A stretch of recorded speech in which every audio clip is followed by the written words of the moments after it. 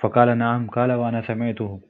قال فهل سمعت عبد الله يقول ما في القرآن آية أجمع لحلال وحرام وأمر ونهي من هذه الآية إن الله يأمر بالعدل والإحسان وإيتاء ذي القربى وينهى عن الفحشاء والمنكر والبغي سورة نحل آية 90 قال نعم قال وأنا قد سمعته قال فهل سمعت عبد الله يقول ما في القرآن أسرع فرجا في قوله ومن يتق الله يجعل له مخرجا سورة طلاق قال نعم قال وأنا قد سمعته قال فهل سمعت عبد الله يقول ما في القرآن آية أشد تفويضا في قوله من قوله يا عبادي الذين أسرفوا على أنفسهم لا تقنطوا من رحمة الله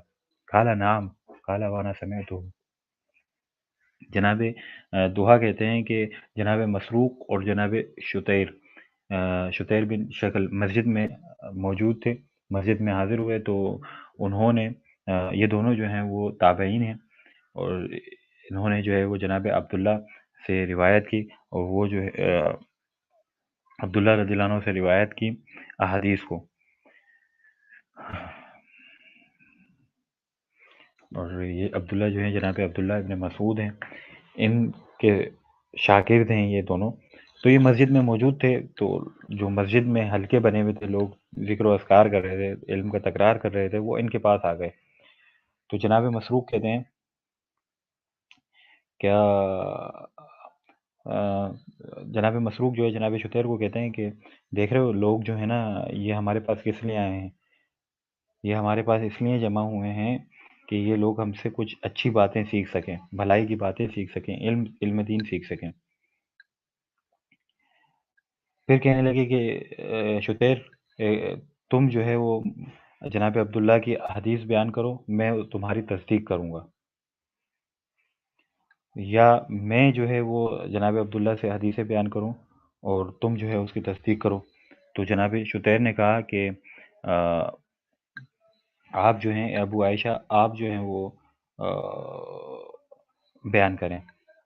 تو جناب مسروق کہنے لگے کہ کیا تم نے یہ بات جناب عبداللہ سے سنی ہے کہ آنکھیں جو ہیں وہ زنا کرتی ہیں، ہاتھ جو ہیں وہ زنا کرتے ہیں، پاؤں جو ہیں وہ زنا کرتے ہیں، اور جو شرمگاہ ہے وہ اس کی تصدیق کرتی ہے یا اس کو جھٹلا دیتی ہے؟ تو جناب شتیر نے کہا جی میں نے یہ بات جناب عبداللہ بن مسعود کو کہتے ہوئے سنی ہے۔ پھر آپ نے کہا، اور یہ آپ تیز آواز سے پڑھ رہے تھے تاکہ لوگ جو ہیں وہ سنیں، لوگ جو ہے وہ جب یہ سنتے تو وہ اپنے پاس لکھ لیتے اور اسے یاد کر لیتے، یوں دین جو ہے وہ دین کا علم بڑھتا۔ ضروری نہیں ہے کہ اب وہ کھڑے ہوں اور کہیں کہ ایسے ایسے ایسے جناب عبداللہ ابن مسعود نے فرمایا، ہاں شتیر، تم نے سنی یہ بات؟ تو وہ کہیں ہاں میں نے یہ سنی ہے۔ نہیں، آپس میں ہی وہ تیز آواز میں باتیں کرنا شروع کر دیں تاکہ جو ہے نا لوگ سنیں۔ دونوں باتوں میں بڑا فرق ہوتا ہے، لوگ اس بات کو زیادہ غور سے سنتے ہیں جو آپس میں کی جا رہی ہوتی ہے۔ تو دو بندے آپس میں جو باتیں کر رہے ہوں تو وہ لوگوں کی توجہ اس کی طرف زیادہ ہوتی ہے، اس سے کہ کھڑے ہو کر خصوصاً ان کے لیے خطاب کیا جائے۔ تو بہرحال دونوں صورتوں میں کیا جا سکتا ہے، ہو سکتا ہے یہ، لیکن یہ جو صورت بنتی ہے یہ اس کے زیادہ موافق ہے۔ پھر جناب مسروق نے کہا کہ تم نے جناب عبداللہ رضی اللہ عنہ سے یہ بات کہتے ہوئے سنی کہ قرآن پاک میں کوئی ایسی آیت نہیں جس میں حلال حرام، نیکی کی دعوت دینا، برائی سے روکنے کا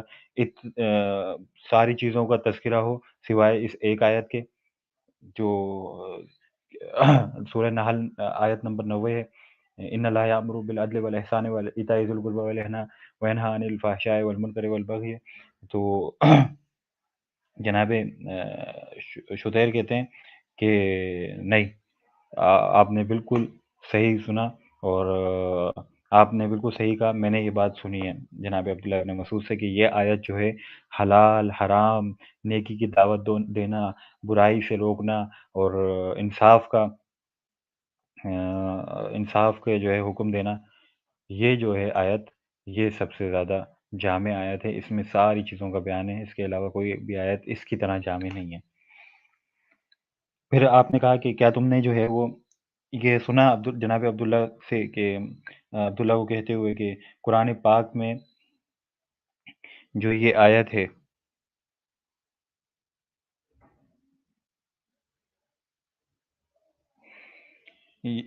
قرآن پاک میں جو یہ آیت ہے،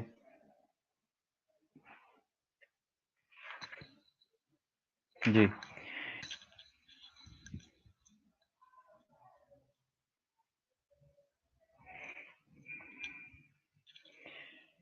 اللہ، جو یہ آیت ہے وَمَن يَتَّقِ اللَّهَ يَجْعَلْ لَهُ مَخْرَجًا، یہ جو آیت ہے اس پر عمل کرنے سے، اس سے زیادہ بڑھ کر نہیں ہے کہ جس پر عمل کرنے سے انسان کو کشادگی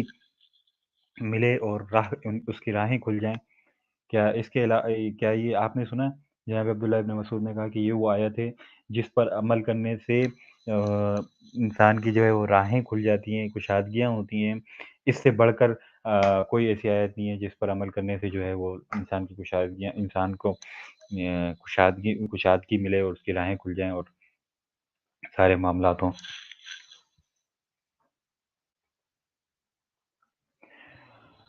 تو انہوں نے کہا جی میں نے یہ بات جناب عبداللہ ابن مسعود سے سنی ہے۔ پھر فرمایا کہ کیا تم نے عبداللہ رضی اللہ عنہ کو یہ فرماتے سنا ہے کہ قرآن میں یا عبادی الذی اسرفوا علی انفسہم ولا لا تقنطوا، یہ جو آیت ہے اس سے بڑھ کر زیادہ کوئی آیت نہیں ہے جو بندوں کو تفویض سکھاتی ہے، جو بندوں کو مال خرچ کرنا اور پیسے خرچ کرنا اور اللہ رب العالمین کی راہ میں جو ہے وہ خرچ کرنا سکھاتی ہے، اور اس کی طرف دل جو ہے وہ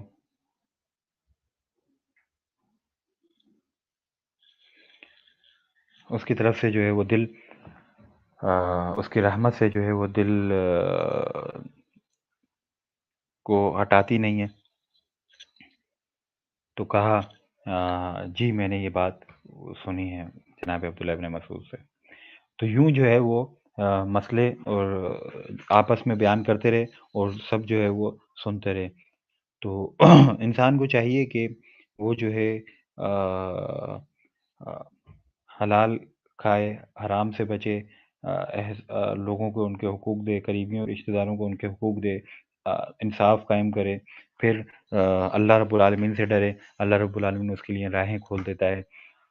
اس کے مسئلے آسان ہونے شروع ہو جاتے ہیں، اور اللہ رب العالمین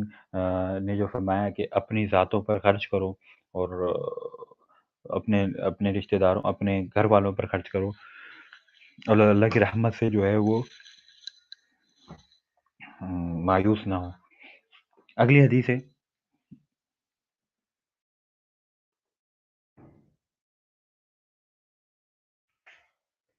عن ابي ذر عن النبي صلى الله عليه وسلم عن الله تبارك وتعالى قال يا عبادي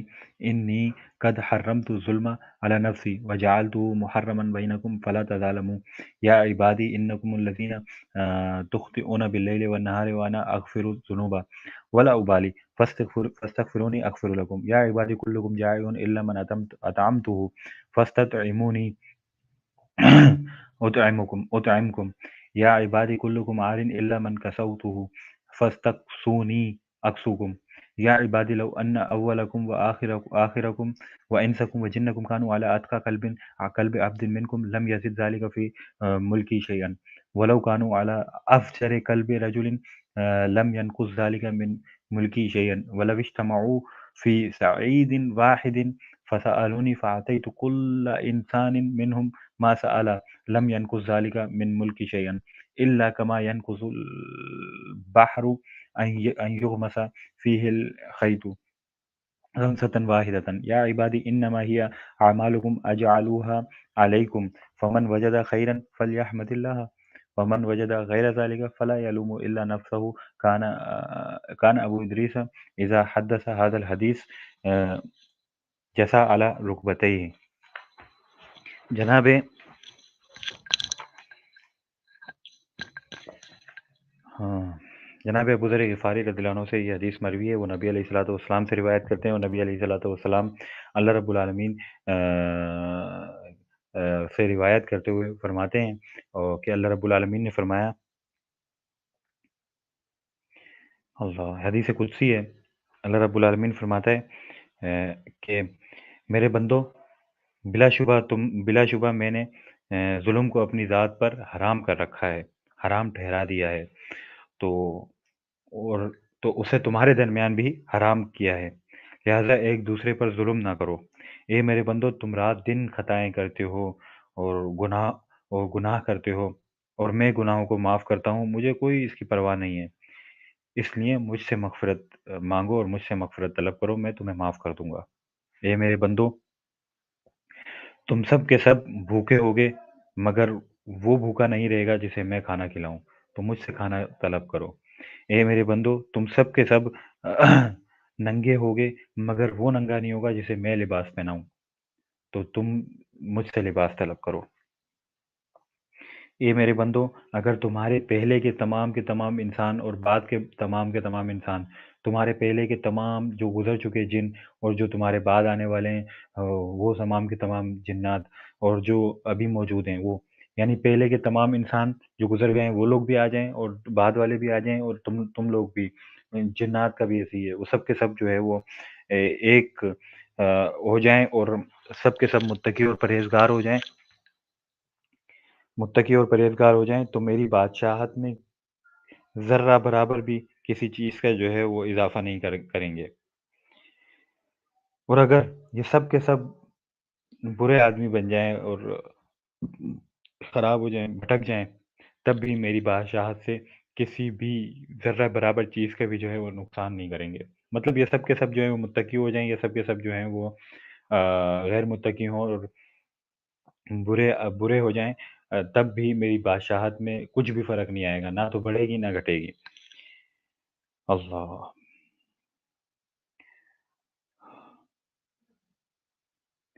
پھر فرماتے ہیں کہ یہ سب کے سب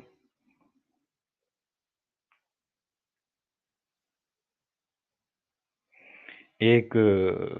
مٹی کے ٹیلے پہ کھڑے ہو جائیں اور مٹی کے ٹیلے پہ کھڑے ہوں اور مجھ سے جو ہے وہ سوال کریں کسی چیز کا، مٹی کے بڑے سے ٹیلے پہ کھڑے ہو جائیں اور مجھ سے کسی چیز کا سوال کریں، تو میں ہر بندے کو جو وہ چیز مانگ رہا ہے اسے دے دوں، تو یہ میری بادشاہت میں، میری ملکیت میں اتنی بھی کمی نہیں کرے گی جتنا جو ہے وہ سمندر کے اندر جو ہے وہ دھاگے کا ایک ٹکڑا ڈال کر اسے نکالا جائے، ایک بار ڈال کے نکال دیا جائے تو سمندر میں جتنی کمی ہوتی ہے نا، میری بادشاہت اور میری ملکیت میں یہ اتنی بھی کمی نہیں کر سکتے۔ اگر میں جو ہے وہ اتنی بھی کمی نہیں ہوگی اگر میں جو ہے وہ سب کو ان کے سوال کرنے پر ان کو عطا کر دوں، سب کے سب کو، تم سے پہلے والوں کو بھی اور تمہارے سے بعد والوں کو بھی، سب کے سب جو مانگ رہے ہیں انہیں وہ عطا کر دوں۔ تب بھی میرے اعمال تمہارے جو ہیں میری ملکیت میں جو ہے وہ کسی قسم کی کمی نہیں ہوگی۔ پھر فرماتا ہے یا عبادی انما ہی اعمالکم اجعلها علیکم، تو اے بندو یہ تمہارے عمل ہیں، تمہارے کارنامے ہیں، جنہیں میں محفوظ کر رہا ہوں، محفوظ کرتا ہوں، تو جو ان میں سے اچھا پائے، اپنے اعمالوں کو اچھا پائے، تو وہ اللہ رب العالمین کی تعریف کرے، اور جو اچھے کے علاوہ کوئی عمل پائے، یعنی برے اعمال پائے، تو وہ اب جو ہے اپنی ذات کو، اپنے آپ کو ملامت کرے، اپنے نفس کو ملامت کرے، اپنے نفس کو ملامت کرے۔ اور جناب ابو ادریس جو تھے، جب یہ حدیث بیان کرتے تھے تو آپ جو ہے وہ اس کی جلالت کی وجہ سے اور اس کے احترام اور تعظیم کی وجہ سے اس حدیث کی وہ اپنے گھٹنوں کے بل بیٹھ جاتے تھے، اور گھٹنوں کے بل بیٹھ کر جو ہے وہ یہ حدیث بیان کرتے تھے۔ یہ حدیث قدسی ہے، اور اس کی جو پوری تفصیل ہے وہ تفصیل بالکل